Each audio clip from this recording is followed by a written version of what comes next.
Welcome to This Explainer. Today, we're stripping away the centuries of myth, the wild conspiracies, and the Hollywood legends to uncover the verified, historical truth of the Knights Templar.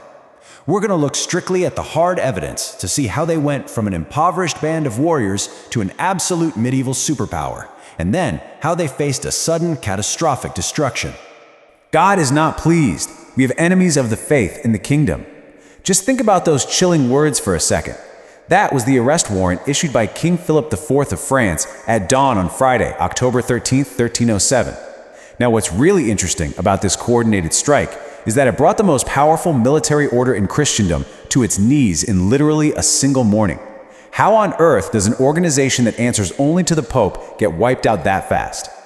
Okay, let's dive into this. To understand their tragic fall, we have to first trace their incredible rise. We'll hit the origins of the Templars, their time as the monks of war, how they became pioneers of global finance, that infamous Friday the 13th betrayal, and finally, we'll separate fact, myth, and legacy. So, Part 1. The origins of the Templars, a brotherhood born in the Holy Land. Our story kicks off in the turbulent aftermath of the First Crusade. By the early 12th century, Jerusalem was back in Christian hands, which naturally sparked this massive wave of devout pilgrims traveling to the Holy Land. But the roads, they were essentially death traps, swarming with bandits and facing constant Saracen incursions. These pilgrims desperately needed protection. So, right around 1119, a French knight named Hugues de Payens approaches King Baldwin II of Jerusalem. Hugues and just a handful of other knights propose forming a dedicated monastic order to guard these roads. The king is so moved by their devotion that he actually sets them up on the Temple Mount, right inside the Al-Aqsa Mosque, which Crusaders thought was the biblical Temple of Solomon. And boom, that's where the name comes from, the Knights of the Temple. Early on, these guys were so broke that their official seal actually showed two knights sharing a single horse. Let's look at how this builds, because that whole impoverished thing, it didn't last long. Their rise was absolutely explosive. In 1120, at the Council of Nablus, they got formal recognition. But the real game changer hits in 1129 at the Council of Troyes. The highly influential Saint Bernard of Clairvaux totally champions their cause, scoring them official church endorsement. And then 1139, Pope Innocent II drops the papal bull Omne Datum Optimum. This was massive. It exempted the Templars from local laws, they paid no taxes, they could cross borders freely, and most crucially, they answered to absolutely no one except the Pope himself. Moving on to Part 2, the monks of war, iron discipline, and battlefield dominance. So, with that ultimate autonomy, the Templars evolved fast. But what made them truly unique was how they fused two completely different worlds: the absolute piety of a monk with the lethal, blunt force trauma of a knight. They weren't some weird, mystical cult. They were a highly sophisticated military machine. At the very top, you have the Grand Master. Right under him is the Seneschal, basically the chief operating officer, and the Marshal, the supreme military commander. The famous knights, the ones in the white mantles with the red cross, had to be nobles. Then you had the sergeants, from non-noble families, wearing black or brown and acting as light cavalry. Finally, the chaplains handled the spiritual side. Their entire daily life was locked down by the Latin rule, a massive rulebook dictating everything from eating in total silence to exactly what clothes they could wear. Now, out on the battlefield, that strict monastic discipline translated into terrifying effectiveness. See, regular medieval knights were notorious for breaking formation to chase personal glory or, snag a wealthy enemy for ransom. Not the Templars.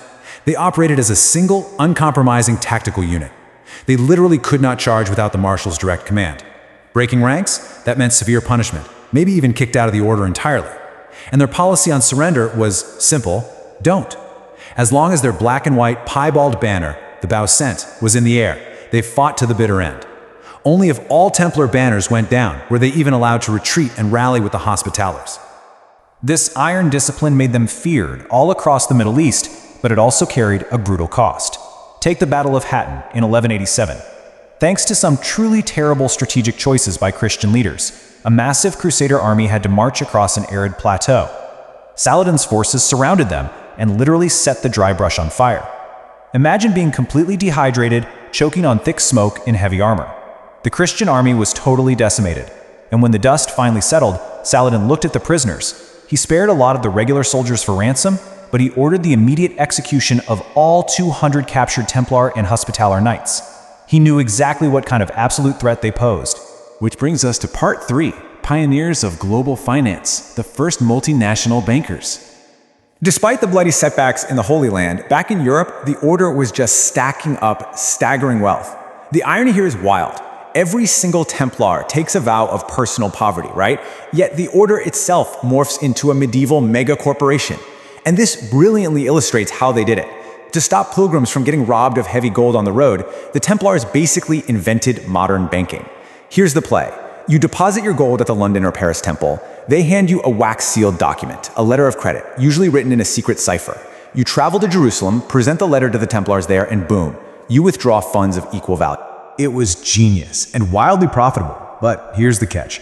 The Catholic Church strictly banned usury, meaning you couldn't charge interest on loans. So the Templars just used clever accounting. They charged administration and transaction fees instead. They manipulated currency exchange rates to bake in profit margins. They'd take income-producing land as collateral and just keep the crop yields as rent. Honestly, they were operating like the Goldman Sachs of the Middle Ages. They ran a massive financial network, managed huge estates, owned fleets of ships, and even acted as the secure safety deposit box for royal treasuries across Europe. Part 4, the Friday the 13th Betrayal, Debt, Greed, and the Fall of the Temple. As you might guess, all that cash sowed the seeds of their destruction. By 1291, the Crusaders lost Acre, their last stronghold in the Holy Land. So the Templars had effectively lost their original purpose, yet they were sitting on mountain ranges of gold, acting highly secretive and making the European nobility super nervous. They were dangerously vulnerable. Enter King Philip IV of France. So the crucial point here is that Philip was drowning in crushing debt, and he owed most of it to the Templars. Plus, they had previously rejected his application to join their lay order. And to rub salt in the wound, the French royal treasury itself was physically sitting inside the Templar strong room in Paris. He was humiliated and broke, and he needed a way to wipe his debt and steal their wealth. Philip meticulously plans this secret nationwide strike. At dawn on Friday, October 13, 1307, which is exactly why that date lives on in infamy, his men rip open sealed orders all at the exact same time, all across France. It's a massive, coordinated police raid. They arrest scores of Templars, including the Grand Master himself, Jacques de Molay. The sheer logistical scale of this betrayal was just unprecedented for the Middle Ages. These knights were thrown into dungeons and subjected to horrific, brutal torture by French inquisitors. The whole goal? To extract wild, false confessions that would completely destroy the order's public image overnight. And that leads us to our final section, Part 5, Fact, Myth, and Legacy. Uncovering the historical truth.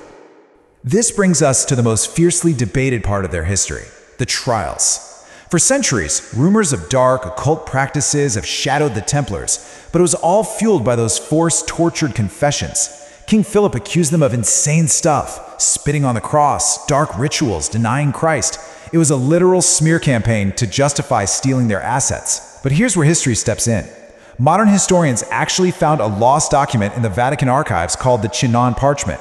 It records secret interrogations conducted by Pope Clement V's own cardinals back in 1308.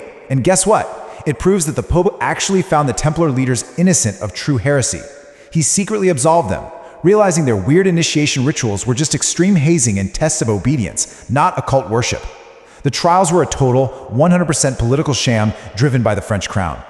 The problem was, the Pope was politically weak, and King Philip literally threatened military action against the Church, so Clement caved. In 1312, he issues the papal bull Vox in Excelso. He dissolves the Knights Templar entirely. But notice this, he does it strictly for administrative peace to stop the public scandal. He explicitly states that the charges of heresy were never actually proven. It was a tragic, forced political assassination. The Grand Master, Jacques de Molay, was burned at the stake in 1314 after bravely retracting his forced confessions. The Templars' vast wealth was officially handed over to the Hospitallers, though, of course, Philip and other kings aggressively skimmed off the top first. So, the Knights Templar, these absolute military innovators, disciplined monks, and the undisputed pioneers of global banking, were erased from existence simply because they got too rich and too independent for a desperate king. Which leaves us with a really fascinating question. If the Knights Templar were decisively and demonstrably destroyed for pure political gain over 700 years ago, why did their sudden violent suppression instantly give birth to an eternity of myth, conspiracy, and legend? Well, maybe it's because when powerful truths are violently buried by those in power, human imagination will always rush in to fill the void. Thanks for joining us on this explainer, and we'll see you next time.